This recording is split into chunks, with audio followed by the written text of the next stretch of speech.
Hello friends, I am Pritika Jain. Welcome to my YouTube channel Adhigam हाव। कैसे हैं आप लोग। आज का हमारा टॉपिक है जीन पियाजे से संबंधित। जीन पियाजे का एक वीडियो मैं पहले बना चुकी हूँ, जिसका लिंक आपको डिस्क्रिप्शन में मिल जाएगा। उसमें मैंने जीन पियाजे ने जो डेवलपमेंट की स्टेजेस बताई थी उनके बारे में बताया है, और आज हम जीन पियाजे ने जो डेवलपमेंट के कुछ इंपोर्टेंट पॉइंट्स बताए थे या एलिमेंट्स बताए थे उनके बारे में जानेंगे। अगर आपने मेरे चैनल को अभी तक सब्सक्राइब नहीं किया है तो प्लीज सब्सक्राइब कर लीजिए। आइए शुरू करते हैं। तो जो जीन पियाजे ने विकास के मुख्य बिंदु बताए उनमें जो फर्स्ट है वो है हमारा स्कीमा। स्कीमा क्या होता है, जब हमारे पास किसी भी व्यक्ति, स्थान, वस्तु या कहीं घटना से रिलेटेड एक मैनेजमेंट या फिर कहें कि क्रमबद्ध व्यवस्थित जो ज्ञान और जानकारी होती है उसे हम कहते हैं स्कीमा। सरल शब्दों में कहें कि किसी भी चीज के बारे में या स्थान के बारे में, व्यक्ति के बारे में, घटना के बारे में कोई जो हमारे पास जो जानकारी इकट्ठी होती है वो होता है स्कीमा। जैसे कि मान के चलिए कोई बच्चा पहली बार कबूतर को देखता है तो उसे बताया जाता है कि ये कबूतर है, इसकी चोंच होती है, इसके दो आंख हैं, इसके दो पंजे हैं। तो पहली बार बच्चे ने जो ज्ञान लिया या फिर कहें कि ये एक प्रथम ज्ञान होता है बच्चे का, जो बच्चे ने पहली बार ज्ञान लिया, जो कि उसके दिमाग में एक क्रमबद्ध रूप से या फिर व्यवस्थित हो जाता है वो। सेकंड आता है आत्मसातीकरण यानी एसिमिलेशन किसे कहते हैं। ये जब हम पूर्व ज्ञान को नवीन ज्ञान के साथ जोड़ देते हैं या फिर कहें कि नवीन ज्ञान के साथ उसे मिला देते हैं या सेट कर देते हैं तो वो होता है यानी आत्मसातीकरण करना, किसी चीज का तादात्म्यकरण करना। जैसे कि बच्चे को बताया कि कबूतर, उस बच्चे को ये तो पता है कि कबूतर के चोंच होती है, दो आंख होती है, दो पंजे होते हैं। अब जब बच्चा किसी कौवे को देखेगा तो वो क्या बोलेगा कि देखो कबूतर, क्योंकि उसने कौवा है तो उसने क्या देखा, उसने कौवे में कि कोई की भी चोंच थी, दो पंजे थे, तो उसे पंख थे, तो मतलब एक जैसी सिमिलरिटी चीजें उसने देखी। तो उसका जो पूर्व ज्ञान था, जो उसने कबूतर में विशेषताएं देखी, फिर उसने कौवे को देखा तो क्या हुआ कि उसे वो सेम लगा, तो उसने उसे क्या कहा कि ये एक कबूतर, यानी उसने नवीन ज्ञान के साथ उस चीज को जोड़ा। अब फिर आता है कि समायोजन। समायोजन क्या होता है, एकोमोडेशन, यानी जो पूर्व ज्ञान है उसको नवीन ज्ञान में बदल देना। जब हमारा पूर्व ज्ञान एग्जिस्ट नहीं कर पा रहा है और हम उसे नया ज्ञान, अब हमें नए ज्ञान में उसे चेंज कर देना है या फिर कहें कि उसे स्थानांतरित कर देना है।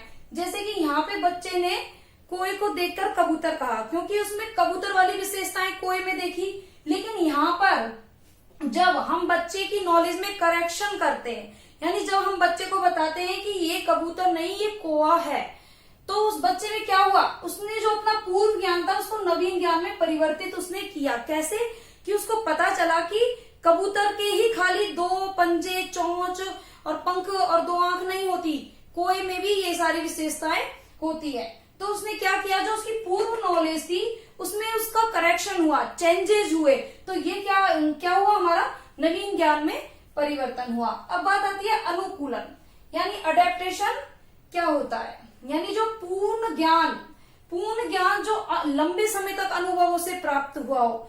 जैसे कि अब हम अनुकूलन में देखें तो इसके दो मुख्य तत्व होते हैं, एक तो होता है आत्मसातीकरण यानी एसिमिलेशन, और होता है समायोजन यानी अकोमोडेशन। एक पियाजे ने इंपॉर्टेंट डेफिनेशन दी है कि अनुकूलन ही वातावरण के साथ समायोजन करने के लिए महत्वपूर्ण है। ऐसा क्यों, क्योंकि जब तक कोई स्थिति, कोई ज्ञान हमारे लिए मतलब कहें कि हमारे अनुकूल नहीं होगा, जब तक हम उसे जानना नहीं चाहेंगे तो वो नवीन ज्ञान में परिवर्तन कैसे होगा। तो यानी समायोजन करने के लिए क्या महत्वपूर्ण है, अनुकूलन।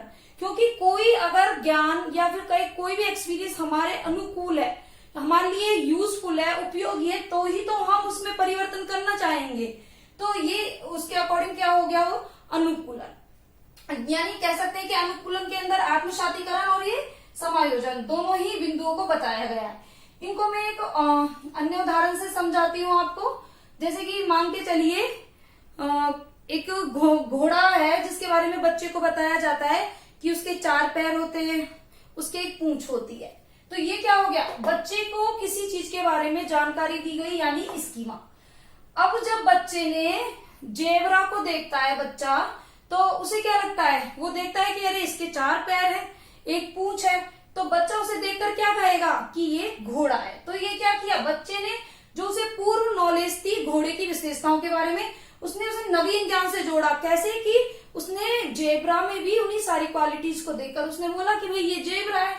फिर अनुकूलन, अडेप्टेशन कैसे हुआ कि जब हम उसकी समायोजन कैसे हुआ, जब हम उसे बताते हैं कि भाई ये घोड़ा नहीं ये जेब्रा है, तो उसको नवीन ज्ञान मिला, यानी नवीन ज्ञान मिला। तो उसने अपने जो प्रीवियस नॉलेज है उसमें चेंजेस किए कि उसे पता चला कि 4 पैर वाला और एक पूंछ वाला खाली घोड़ा ही नहीं जेब्रा भी है। तो उसे डिफरेंस पता चला फर्स्ट ऑफ ऑल, और उसने नया ज्ञान मिला, और जो पूर्व ज्ञान था उसमें क्या हुआ, चेंजेस हुआ। तो यही एक्चुअली ये जो 3 है इनमें ही सबसे ज्यादा कंफ्यूजन होता है, तो इनको हमारे लिए समझना बहुत ही ज्यादा जरूरी है।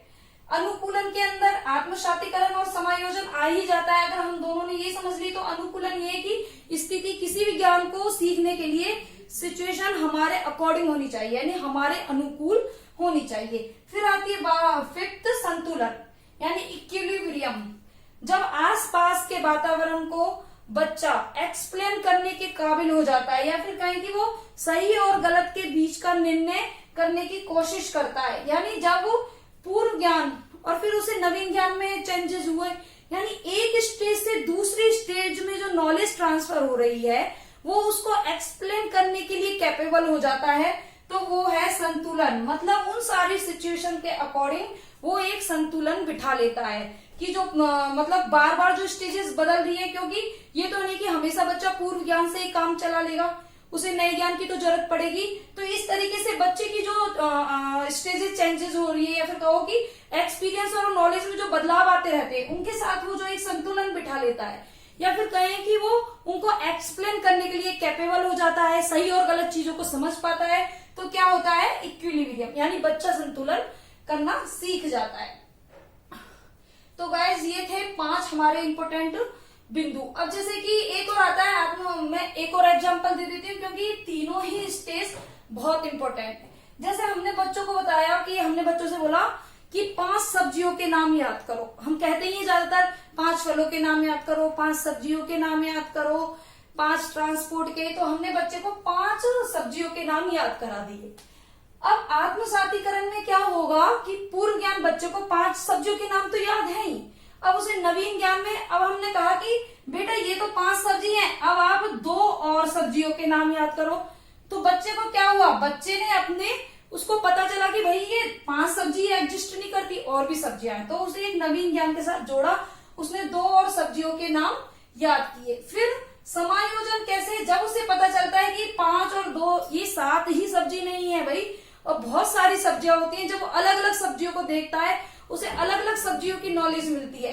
तो क्या हुआ, उसने जो पूर्व ज्ञान था कि ये जो सब्जियों के नाम थे उनमें और नए चेंजेस आए, नया ज्ञान मिला उसे।